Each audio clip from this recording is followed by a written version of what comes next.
الحمدللہ مفتیان کرام اور علماء کرام کی جانب سے جو تجاویز پیش کی گئی ہیں بار بار اس کو مکرر ذکر کرنے کی کوئی یہاں پر ضرورت نہیں ہے۔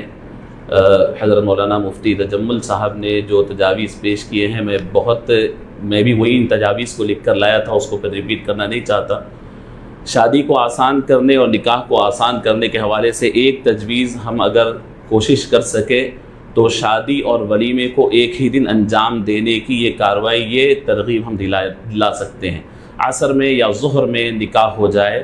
اور پھر رات کا جو آپ طعام کا نظم کر رہے ہیں اس کو ولیمے کا نام دے دیں تو ایک دن کی بھی کمی ہو سکتی ہے اور پھر اس طریقے سے آسانی بھی ہو سکتی ہے۔ یہ ایک تجویز ہے۔ اور دوسری چیز جو آپ نے فرمایا بارہا کہ وقف بورڈ کو اس کے اوپر پابند بنایا جائے، اس لیے کہ وقف بورڈ کے پاس قوت نفاذ ہے۔ تمام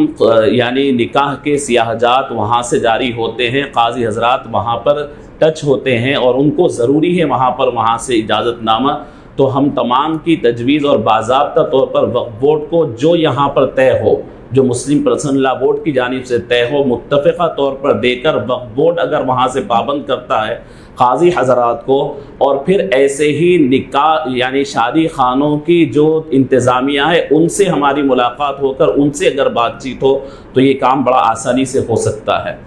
میں دوسرے موضوع کے اوپر غیر مسلم لڑکوں سے نکاح کے موضوع پر کچھ بات آپ سے عرض کرنا چاہتا ہوں۔ نکاح مسنون کے متعلق تو آپ نے سنا،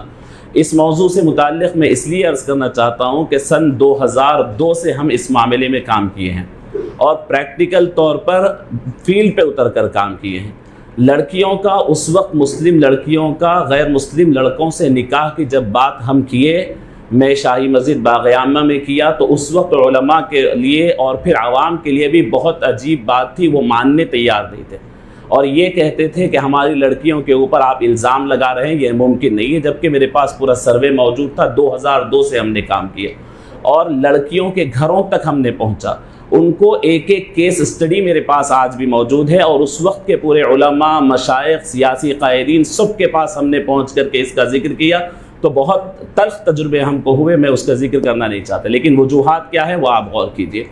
کوئی لڑکی مسلم گھرانے کی جس کے کان میں اللہ اکبر کی اذان دی جاتی ہو، وہ ایسے ہی اٹھ کے غیر مسلم کو اپنے آپ کو غیر مسلم کے حوالے نہیں کرتی، اس کے بڑے وجوہات ہیں۔ سازشیں اپنی جگہ ہے، کمزوریاں ہماری بھی اپنی جگہ ہے۔ مسلم لڑکیاں ہمیشہ تعلیم میں بہت اعلیٰ تعلیم حاصل کرتی ہے، تعلیم میں ٹاپر ہے۔ ایک لڑکی کا تجزیہ میں سناتا ہوں، وہ کہتی ہے کہ سر ہم اپنی پوری تعلیم کے درمیان ہماری کمیونٹی کے بچوں کو ہم نے دیکھا ہے کہ وہ غیر پابند ہوتے ہیں، غیر سنجیدہ ہوتے ہیں، ہر قسم کا چچوراپن ان کے اندر ہوتا ہے، کوئی کمٹمنٹ کی پابندی نہیں کرتے اور پھر وہ اپنی پوری زندگی لاٹھوری میں گزارتے ہیں، اور ہم لوگ پنکچوئل اچھے پابندی سے پڑھنے والے ہیں۔ تو اب جن کے ساتھ ہم اپنی بینچ شیئر نہیں کر سکتے ان کے ساتھ ہم زندگی کیسے شیئر کریں؟ یہ بچیوں کا تجزیہ ہے،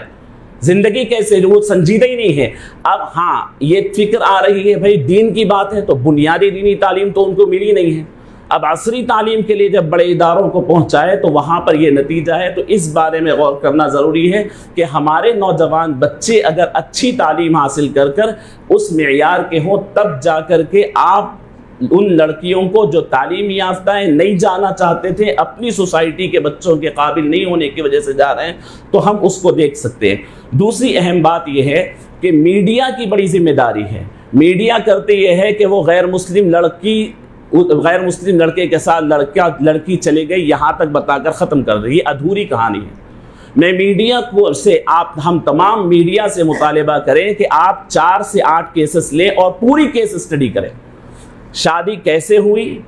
اس سے پہلے کا حال کیا تھا، اب شادی ہو گئی، اب 6 مہینے کے بعد اس لڑکی کا حال کیا ہے، وہ کس نتیجے پہ پہنچ گئی ہے، اب اس کا تاثر لیجئے کہ اس پہ کتنا ظلم ہوا، تکلیف ہوئی، چھوٹ گئی، نہ گھر کی رہی، نہ یہاں کی رہی، نہ وہاں کی رہی۔ آپ جب اس کیس اسٹڈی کو لوگوں کے سامنے پیش کریں گے، بتائیں گے، تب جو لڑکیاں ابھی ادھورے راستے پر ہیں وہ لڑکیاں رک سکتی ہیں، اور یہ بہت بڑی پلاننگ سے، بہت بڑے منصوبے کے ساتھ ہو رہے ہیں۔ میں آپ کو عرض کروں کہ یہ صرف بھاگم بھاگی نہیں ہے، اب اتنی جرت ہے کہ دارالفتہ جامعہ نظامیہ کے اندر